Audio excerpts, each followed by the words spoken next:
Skylar DeLeon, born Skylar Julius, 1983, is an American woman convicted for her role in the 2004 murders of Tom and Jackie Hawks, a retired couple from California. She and her husband, John, then known as Jason, followed the couple to Mexico, where they were tied to a yacht's anchor, thrown overboard, and drowned. The motive was financial gain. The DeLeons had taken over the couple's identity, bank accounts, and yacht. A California serial killer who tied an Arizona couple to an anchor and drowned them in the Pacific Ocean to raise money for a sex change operation, finally. Got one while sitting on death row with taxpayers, footing the bill thanks to left-wing policies. Pushed under former state Attorney General Kamala Harris, now the Democratic 2024 presidential nominee, according to a new report.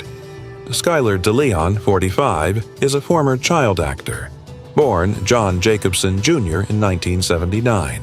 DeLeon was sentenced to death in 2009 for the 2004 murders of yacht owners, Thomas and Jackie Hawks, and was separately convicted of the 2003 murder of an associate named John Jarvie from Anaheim. In a letter to the Washington Free Beacon published Tuesday, DeLeon wrote about receiving gender-affirming surgery and breast augmentation on April 5, 2023. The killer had been taking female hormones. Since first arriving on death row in San Quentin on April 16, 2009, the condemned inmate told Fox News Digital that the media is saying things that are factually inaccurate. DeLeon declined to go into specifics but claimed to have obtained a legal name change to Skylar Sophia DeLeon 20 years ago. The killer, however, used that name while outwardly identifying as male for years. "I'm sorry, but I can't talk with you," DeLeon wrote. "One thing, though, quit calling me John Jacobson. That is not my name. My legal name is Skylar Sophia DeLeon. It has been changed since I was much younger, way before my arrest." DeLeon had planned to use the victim's money to fund a sex change operation as early as 2004, Orange Coast magazine reported back in 2015. According to court documents, DeLeon and then-wife Jennifer Henderson pretended to be interested in buying the 55-foot yacht, named Well Deserved, from the Hawks couple. DeLeon and two male accomplices attacked them with stun guns during a test drive. They forced the couple to sign over power of attorney. They handcuffed the victims, duct-taped their eyes and mouths, and tied them to an anchor before shoving them overboard 55 miles offshore. Their bodies were never found.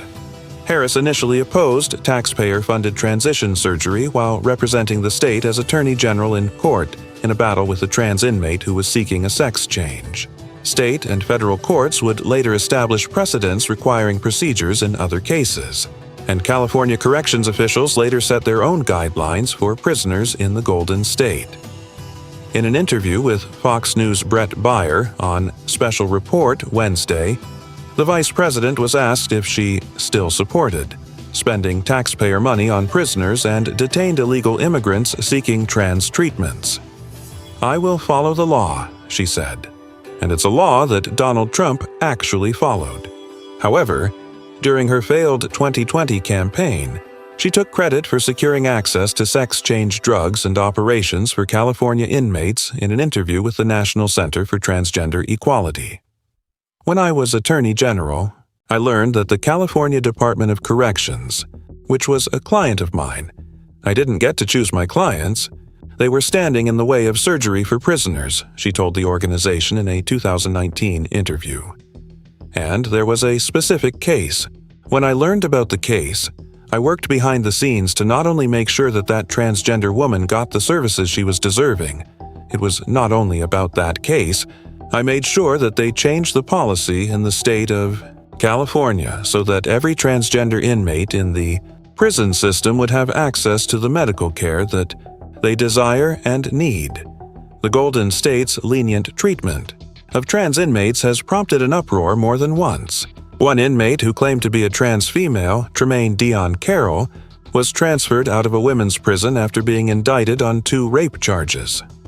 The James Hannah Tubbs case in Los Angeles also prompted a deputy district attorney to come forward with whistleblower allegations, after the convicted child molester and killer was released from a prior sentence in an adult male prison to juvenile custody in LA, where he began identifying as a female and joked about gaining access to underage girls.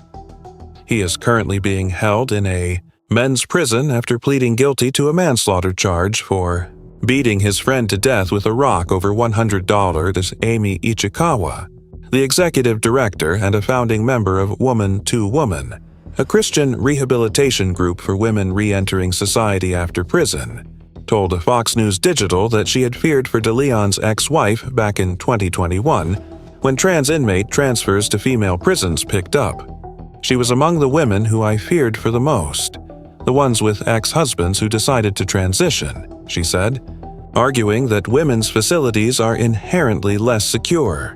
There is no equivalent security level to men's death row in any women's prison, she said. Central California Women's Facility is basically the same as a men's level 2 as far as staffing, safety, and funding is concerned.